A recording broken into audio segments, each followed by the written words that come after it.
안녕하세요. 저는 올해 32이 되는 여자입니다. 세 번째 결혼 기념일이 저번 달이었습니다. 정말 많은 고민 끝에 지혜를 빌리고자 이렇게 글을 쓰게 되었습니다. 제게 참 커다란 고민이 있습니다. 일단 먼저 제 소개를 해드리고자 합니다. 저는 이남일녀의 막내딸로 저희 친척집까지 포함해 전부 아들만 낳아서 딸이 귀한 집에서 태어났어요. 저는 제 직업을 세세하게 말씀드릴 순 없지만 사람을 대하는 일을 직업으로 삼고 있어요. 아무래도 컴플레인을 거는 사람들 또한 많이 상대하다 보니 감정을 숨기는 것에 조금 능한 편입니다. 제 남편은 저보다 4살 많은 36의 나이로 이남이녀의 차남으로 둘째입니다. 밑으로는 아직 결혼을 하지 않은 제 또래인 아가씨 2분이 있고 위로 아주버님이 한 분 계십니다. 아가씨는 30살, 34살의 나이이고 아주버님은 올해 40이 되셨어요. 남편은 빼어난 구석 없이 평범하고 흔한 사람입니다. 평범한 직장에 다니고 평범하게 생긴 그런 사람이요. 제가 요즘 큰 고민이 생겼는데 결혼 이후 처음으로 요즘에는 남편과 한 결혼 자체에 회의감이 들고 있습니다. 저는 남편과 결혼을 하는 것을 처음에는 참 많이 망설였습니다. 왜냐하면 저는 어렸을 때부터 결혼은 집안과 집안이 만나는 행사라는 생각을 줄곧 해왔기 때문입니다. 사실 따지고 보면 저희 집에 비해 남편의 집이 많이 기웁니다. 저는 위로 오빠가 둘 있는 3남매의 집에서 태어났지만 부모님이 빚 하나 없이 키워내셨고 학자금 대출조차 받지 않았습니다. 2명의 오빠와 저도 괜찮은 직장에서 일을 하고 있고요. 제 새언니 되시는 분들도 엄청 예쁘고 예의도 바르고 경우가 있으세요. 저희 오빠들이 조금 동생 바보 기질이 있는데 언니들도 그걸 닮은 건지 제 나이가 벌써 30이 넘는데도 불구하고 예쁘다, 애기 같다 등등 이런 말들을 오빠들과 언니들이 번갈아 가면서 하시면서 아껴주세요. 게다가 저희 부모님은 노후 준비까지 알뜰하게 해놓으셨어요. 그리 자랑할 정도로 엄청나게 유복했던 집안에서 태어난 것은 아니었지만 그렇다고 해서 부족함을 느낀 것도 아니었습니다. 하지만 남편의 집은 반대입니다. 시부모님은 저희 부모님과 70대의 같은 또래임에도 불구하고 노후 준비가 전혀 되어 있지 않습니다. 저희 부부는 제 친정에는 다달이 생활비를 드리지 않고 있지만 시부모님께는 다달이 생활비를 용돈으로 드리고 있어요. 아가씨 2분도 정규직이 아닌 계약직으로 일을 하고 있어서 매년 계약을 갱신하는 형태로 일을 하고 계시고요. 그리고 가장 큰 문제는 아주버님입니다. 아주버님은 은둔형 외톨이입니다. 말 그대로 외톨이에요. 집에서도 외톨이 역할을 자처합니다. 당연히 친구도 한 명 없고요. 제 상견례 자리에도 불참하셨고 결혼식에도 불참하셨어요. 그래서 이 문제로 저희 집에서 결혼을 엎으려고 했습니다. 사돈댁 갈기를 우습게 하냐고 이런 대접 받으면서 막내딸 못 준다 그런 식으로요. 당연히 남편이 손이 발이 되도록 싹싹 빌었고 시부모님도 면목이 없다고 죄송하다고 말해주셨어요. 아주버님이 저렇게 된 원인을 아무도 몰라요. 방에서 게임만 하고 담배만 핍니다. 아주버님 방에 들어가 보면 벽지에 담배 냄새가 배어있고 벽지도 누렇습니다. 게다가 잘 씻지도 않아요. 사실 아주버님의 얼굴을 제대로 볼 기회가 많이 없어요. 백날 첫날 방에 틀어박혀 게임이나 하고 제가 시댁에 가도 얼굴 하나 비추지 않으니 알 수가 있나요? 하지만 손에 꼽힐 정도로 마주칠 때마다 맡은 냄새는 정말 잊혀지지가 않습니다. 어째나 꾀지지한지 지 손톱도 거뭇거뭇하고 그냥 진짜 제가 살기 위해 본능적으로 숨을 참더군요. 머리도 감지 않는다고 하더라고요. 그냥 머리가 너무 많이 길면 방의 구석으로 가서 가위로 스스로 머리를 자르고 그대로 둔답니다. 시어머니가 매일 한 번 환기하고 청소만 한다고 하시더라고요. 밥도 고기 반찬을 하지 않으면 손도 안 대고 그저 몇 날 며칠이고 지 입맛에 맞게 밥을 차려서 방으로 가져다 줄 때까지 쫄쫄 굶는답니다. 이게 40 먹은 남자가 할 짓거리입니까? 솔직히 한심하다는 생각도 많이 듭니다. 나이가 40이 되도록 제대로 된 직업도 하나도 없고 그저 부모님 그늘 안에서 우쭈쭈 당하기만 했으니까요. 아가씨들도 아주버님 말은 당연히 무시하고요. 그냥 들은 척도 안 해요. 어디서 개가 짖나 이런 표정으로 봐요. 당연히 가족에서도 겉돌죠. 그런데 그럴 수밖에 없어요. 남편이 아주버님의 학자금 대출도 다 갚아줬어요. 일자리도 소개해줬다고 하더라고요. 과거에 말이에요. 그런데 일주일 이상 가는 것을 단 한 번도 보지 못했대요. 방에 틀어박혀서 말로는 일자리를 알아본다, 미래를 계획한다 하지만 게임하는 뿅뿅뿅 소리가 거실까지 다 들리고 헤드셋을 끼고 키보드를 쾅쾅 두드리면서 욕설을 내뱉는 꼴을 보면 이런 말은 좀 그렇지만 한숨밖에 나오지 않습니다.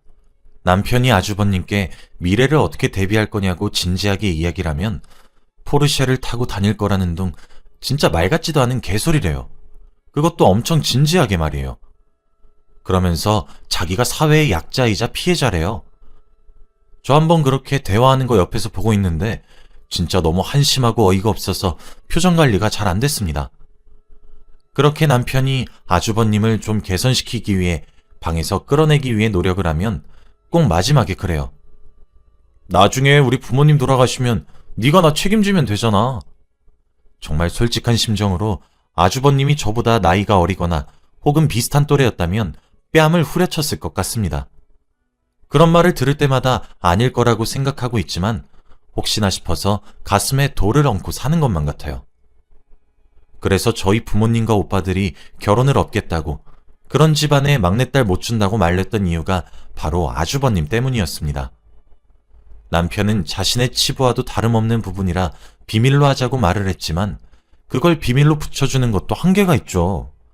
아주버님이 안 계시는 것도 아니고 계속해서 자리에 참석하지 않는데 제가 어떻게 커버를 쳐주냐고요. 결국 저희 부모님과 오빠들 그리고 새언니들까지 합세해서 절 추궁한 끝에 아주버님에 대한 진실을 말하게 되었고 온 가족이 나서서 결혼 결사반대를 외치기 시작했어요. 그래서 결혼 허락받는 것이 진짜 까다로웠습니다. 남편이 저희 집에 찾아와서 미리 말하지 못해서 죄송하다고 온 가족에게 최소 3번씩 사과를 드려야 했고 다가올 미래에 부모님이 돌아가시게 되었을 때 아주버님을 저와 남편이 모시는 일 없어야 된다고 단단히 못을 박아야 했고 당연히 시집살이 또한 없어야 될 것이고 뭐 이런 기타 등등 조건에 다 예스를 외쳐야 했습니다. 근데 저희 집에서도 그렇게 무리한 조건을 들이민 것도 아니에요. 왜냐면 신혼집을 저희 집에서 해갔고 혼수를 남편이 해왔거든요. 일로 보나 절로 보나 제가 좀 더 해간 것들도 있죠. 당연히 남편을 사랑해서 결혼한 것도 맞고요. 그리고 위와 같은 내용을 한 번 더 양가 부모님끼리 만나셔서 확인을 하셨고 못을 박으셨어요. 그 내용을 요약해보자면 반반 결혼도 아니고 여자 쪽에서 80%는 해서 가는 결혼이므로 며느리 어려운 줄 아셔야 한다. 그러므로 시집살이 및 효도 강요는 없어야 한다. 나중에 시아주버님 또한 제가 모실 일이 없어야 한다. 제가 우리 집의 딸이지 시댁의 일꾼과 케어해주는 도우미가 아니므로 자식을 책임지는 것은 그 자식의 형제가 해야 하는 것이다. 그러나 금전적인 지원을 성의껏 하는 것까진 이해하겠다. 이 외에도 모든 공적인 부분과 임신과 출산처럼 사적인 부분에 시부모의 간섭이 없어야 한다. 라는 내용이었어요. 사실 남편 쪽이 많이 기우는 결혼이기도 하고 저희 부모님도 남편 됨됨이만 보고 결혼을 허락하셨기 때문에 그리 무리한 조건은 아니었죠. 시어머니 입은 양껏 튀어나오셨지만 시아버지가 알아서 정리하신 걸로 알고 있었고 그렇게 저희들은 결혼하게 되었습니다. 저희 부모님들도 포스가 장난 아니시거든요. 심지어 남편 쪽이 기우는 결혼을 해서 그런지 시댁에서 정말 며느리 어려운 줄을 알고 계십니다. 그런데 요즘 자꾸 시부모님께서 돌아가시면 아주버님을 저더러 모시라는 소리를 계속 꺼내세요. 분명 결혼 전에 저희 쪽에서 어느 정도의 도리에 준하는 금전적 부담을 지는 것은 괜찮지만 제가 모시지 않기로 동의한 부분인데도 말이에요. 그러면서 저더러 사돈댁엔 말하지 말고 입단속을 하시라고 강요하시네요. 사실 저희 부모님은 제가 시댁에 생활비를 드리는 것도 모르세요. 아마 아시면 진짜 기겁하시게 분명하시거든요. 저희 부모님은 부모란 자고로 자식들의 울타리가 되어주는 역할을 해줘야만 한다고 생각하시고 자식에게 기대서는 안 된다고 생각하세요. 자식에게 기대더라도 최소한의 피해만 주고 싶다고 늘 입버릇처럼 말씀하시거든요. 저희 부모님 두 분 다 어린 시절 가난하셨고 인생을 살아가면서 자수성가한 스타일이라 가난을 되물림하기도 싫어하시고 하여튼 그렇게 좀 주관이 뚜렷하신 분이세요. 하고자 하면 무조건 하시고요. 그리고 그런 사상을 가지고 계셔서 저희 부모님 노후도 문제가 없으신 거고요. 그런데 중요한 것은 시부모님, 특히 시어머니께서는 자식이 부모를 책임지는 거라고 생각하고 있으시단 거죠. 처음에 그렇게 못을 받고 결혼했고 시아버지께서도 제게 무리한 요구를 하지 않으십니다. 당연히 아주버님 이야기 또한 마찬가지고요. 그런데 시어머니는 꼭 남편과 시아버님이 없는 자리에서만 제게 그렇게 넌지시 이야기합니다. 부부가 되었으면 남편과 한 몸과도 마찬가지다. 이런 식으로 말이에요. 남편에게 몇 번 말을 했고 도움을 요청했습니다. 그런데 남편은 연애할 때와 저와의 결혼을 허락받을 때와는 많이 다르더군요. 그때는 그렇게 믿음직스럽게 보였는데 제게 신경 쓰지 말라고 말 한마디만 하고 중재할 생각은 하지 않습니다. 제가 예쁨 받으려고 이리저리 뛰고 달리고 그래서 그런지 시어머니께서도 제게 그런 부담을 주는 것을 아주 당연하게 생각해요. 사실 저는 시부모님이 이해가 되지 않는 사람입니다. 저는 만약 제 자식이 그런다면 컴퓨터고 나발이고 다 부숴버렸을 거예요. 방문도 뜯어버렸을 거고요. 우울증에 걸렸든 뭐든 정신적으로 문제가 있다면 저는 정신병원에 잡아 끌고서라도 데려가서 치료받게 만들었을 것이고 어떻게 해서든 돈이 얼마가 들든 상관하지 않고 무조건 문제적 행동을 고치기 위해 노력했을 겁니다. 그저 우쭈쭈해주지 않고요. 솔직히 아주버님이 정말 정신적으로 장애를 가지고 태어났다거나 몸에 문제가 생겨서 불편하다거나 그런 자신의 의지와 노력으로도 커버할 수 없는 문제가 있는 사람이었다고 한다면 저는 군말 없이 모셨을지도 모릅니다. 하지만 아주버님은 그저 의지가 나약하고 할 줄 아는 게 없다는 것을 핑계 삼아 들러붙는 빈대와 다를 바 없지 않나요? 본인 아들을 그렇게 망쳐놓은 것도 시부모님이면서 뒷바라지는 저더러 하라는 게 심지어 저희 집에서 모든 지원들을 끊을까봐 제 입막음을 하시는 것이 솔직히 좋게 보이지는 않았습니다. 남편은 입에 발린 소리만 해대고 처음으로 남편의 태도에 실망을 감출 수 없었습니다. 저만 몰랐던 그 계획을 심지어 저번 달 저희 부부 결혼기념일에 얘기하는 시부모님의 모습에 실망감을 감출 수 없었고 아가씨들도 시부모님을 따라와서는 작은 오빠가 장남이나 다를 바 없긴 하니까요. 이딴 말을 하는데 마음 같아서는 입을 쳐버리고 싶더라고요. 거기다가 시부모님은 저번 달 결혼기념일에 시댁살림과 저희 부부살림을 합치자고 하더군요. 시할아버지가 돌아가시면서 남긴 땅을 팔았는데 그 돈으로 2층 집을 지을 거라고 하시더라고요. 그래서 그 집 명의를 제 명의로 돌려주시겠다고 하시면서 저희 부부와 시부모님 그리고 아주버님까지 2층 집에 오손도손 같이 살고 저희가 지금 살고 있는 집은 아가씨들 둘이서 독립하게 주라고 하더라고요. 저는 묵묵히 시어머님의 말씀을 들으면서 아무런 말도 하지 않고 남편이 어떻게 행동을 하나 지켜보고 있는데 남편은 저와 눈이 마주치자 고개를 돌려버리더군요. 제가 얘기를 듣다가 시아버지를 쳐다봤지만 시아버지도 남편처럼 고개를 돌리고요. 그 자리에서 아가씨 두 분이서 1년 정도 있으면 여기서 우리가 사는 거냐고 좋아하셨고 시어머니 혼자 신나서 떠들고 계셨죠. 아주버님을 떠나서 생각 없이 뇌를 거치지 않고 말씀하시고 제가 더 많이 해온 결혼에도 트집을 잡으시는 시어머니 성격에 맞춰드리면서 살 부대끼면서 살고 싶지 않았습니다. 시아버지가 시어머니를 꽉 잡고 계셔서 단속하시는 것도 아니고 제가 호랑이 굴로 왜 들어가야 되는 건지. 그래서 저번 달 하필 결혼기념일에 저희 부모님은 둘이서 오붓하게 고기나 썰고 오라며 레스토랑을 예약을 해주셨는데 저희 부모님과 달리 빌붙는 시댁 식구들을 보니 제가 결혼을 잘못했구나를 뼈저리게 깨달았습니다. 그래도 지금 티를 내기엔 예의가 아닌지라 시댁 식구들을 배웅까지 하고 레스토랑 예약도 취소했고 남편과 집에서 맥주 한잔 마시며 얘기를 나눴습니다. 시어머니가 저렇게 자꾸 아주버님을 모시는 것을 강요하는 거 제대로 말릴 생각이 없느냐고 말이죠. 그런데 남편의 말이 결혼 전과 달라지더군요. 그게 아무리 그래도 내 형이고 이 집안의 장남 노릇은 내가 계속 해왔으니까 나도 책임감이 있지. 저렇게 우는 소리로 부탁을 하니까 외면하기가 좀 그래. 그럼 자기는 무슨 돈으로 먹여 살릴 거야? 솔직히 매달 시댁에다가 내가 따로 100만 원씩 생활비 드리잖아. 당신은 우리 부모님께 제대로 된 선물이라도 하나 해봤어?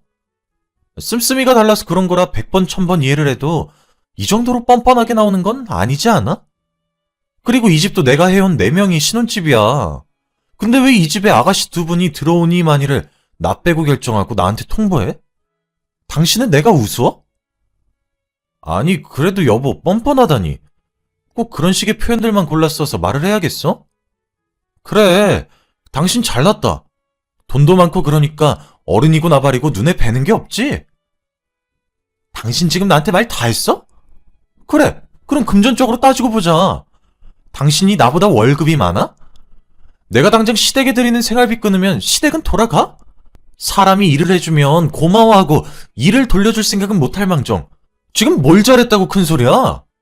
행복과 웃음이 넘쳐야 할 결혼기념일에 저희 부부는 난생 처음으로 큰 싸움을 하게 되었습니다. 네, 사실 저도 계산적이었던 것은 인정합니다. 하지만 제가 계산적일 수밖에 없게 만든 것 또한 남편을 포함한 시댁 식구들 때문이었습니다. 하나를 해주면 고마워하는 것은 애초에 사라졌고 둘, 셋, 어쩔 때는 넷, 5까지 요구하더군요.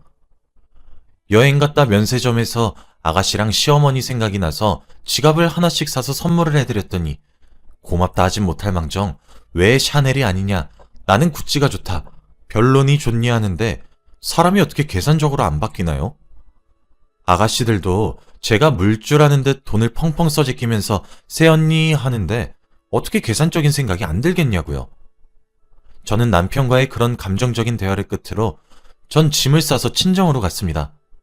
뭐 치사하다고 말을 해도 할 말이 없지만 저도 부모와 형제들이 없는 것은 아니니까요. 당연히 제 3년에 걸쳐 일어난 시댁의 뻔뻔한 작태의 이야기를 들으신 저희 아빠는 남편에게 전화를 걸어 불호령을 내리셨고 항상 곱고 우아하셨던 엄마도 남편에게 고성을 지르시며 이혼하라고 난리를 치셨죠. 장서방, 자네 미친 건가? 내가 우리 딸 이렇게 마음고생하라고 그 비싼 아파트 쥐어줘가며 자네랑 결혼시킨 줄 알아? 당장 우리 딸 집에서 짐 싸서 나가게. 내일 당장 짐 내놓을 거니까. 당연히 오빠들과 새언니들 귀에도 들어갔어요.